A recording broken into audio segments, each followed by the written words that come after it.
Говорят, маленькое село было на Старой Уржине. Там тоже татарское маленькое село было там. Но во время войны как бы его разбомбили, да.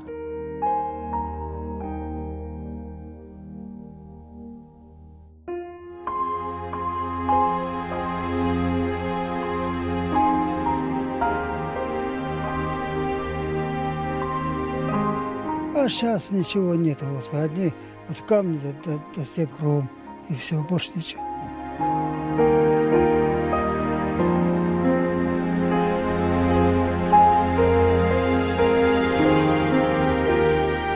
Самый богатый совхоз в Крыму был. 24 кошары, и в каждой кошаре по 1300 голов.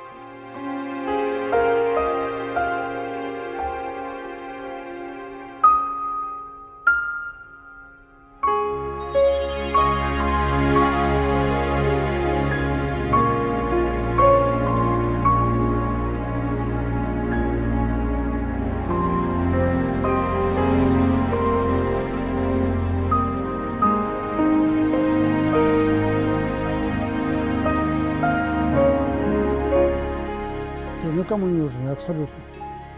Ни государству никому не нужно.